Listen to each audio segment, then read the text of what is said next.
Hello friends, welcome to Teachers Empire. आज की इस वीडियो लेक्चर में मैं डिस्कस करूंगा यूपीएलटी से रिलेटेड कुछ इंपॉर्टेंट एमसीक्यू को, जो कि इंपॉर्टेंट होंगे आपके आने वाली यूपीएलटी की वैकेंसी के लिए। आपको पता है ग्रामर और लिटरेचर दोनों ही पोर्शन से वहां पे पूछा जाता है। तो शुरुआत करता हूं मैं पहले क्वेश्चन से। पहला क्वेश्चन है, आपने इसमें करेक्ट स्पेलिंग हमको बतानी है। तो आपको थोड़ा मैं टाइम देता हूँ, आप कमेंट बॉक्स में करेक्ट स्पेलिंग तब तक बताइए।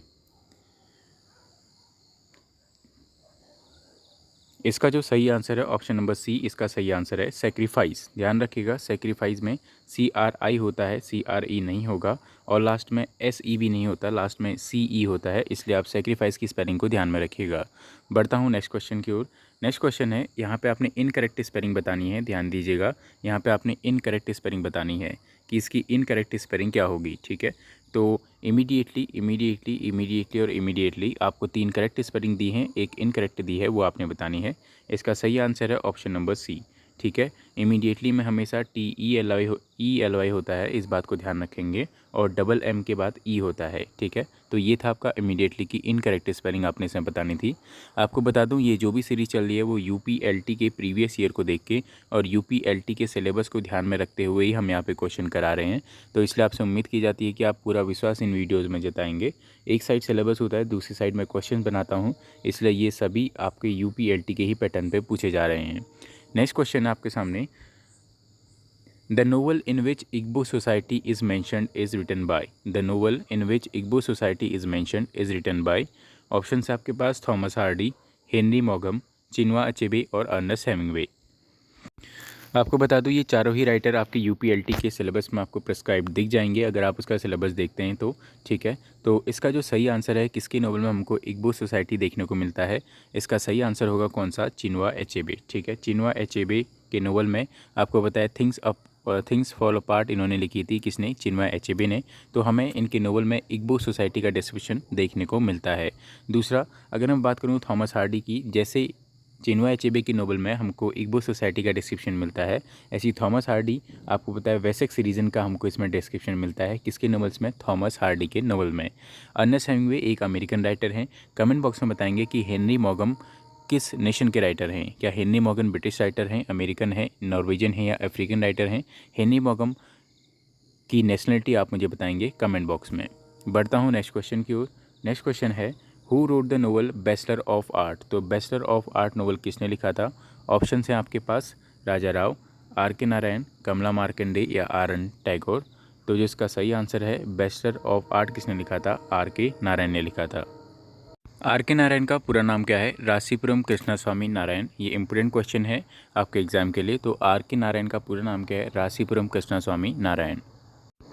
राजा राव की अगर मैं बात करूं तो राजा राव जाने जाते हैं अपने फेमस नोवेल कांतापुरा के लिए।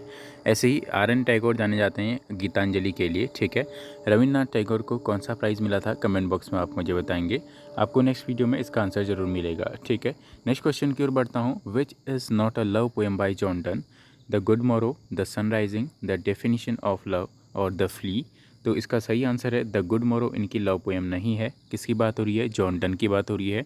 मेटाफिजिकल पोएट की लीडर माने जाते हैं कौन, जॉन डन साहब। ठीक है, नेक्स्ट आता है आपका the last leaf is a. Last leaf क्या है। ऑप्शन है आपके पास, पोएम है, शॉर्ट स्टोरी है, एलिजी है या नोवेला है।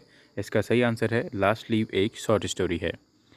नेक्स्ट क्वेश्चन आपके पास है, और लास्ट लीफ लिखी किसने थी, ओ हेनरी ने लिखी थी। किसने लिखी थी, ओ हेनरी ने लिखी थी। कौन सी, the last leaf. O Henry American writer हैं या ब्रिटिश राइटर हैं, कमेंट बॉक्स में आप मुझे ज़रूर बताएंगे। और वीडियो को आप लाइक करना ना भूलें। अगर आपको लग रहा है कि आपके हज़ारों रुपये मैं कोचिंग सेंटर्स में देने से बचा रहा हूँ या आपको कुछ मदद मिल रही है आने वाले एग्जाम में, तो आप एक छोटा सा लाइक करना ना भूलें। नेक्स्ट क्वेश्चन आपके पास, transform the following sentence in the negative he always minds his passion.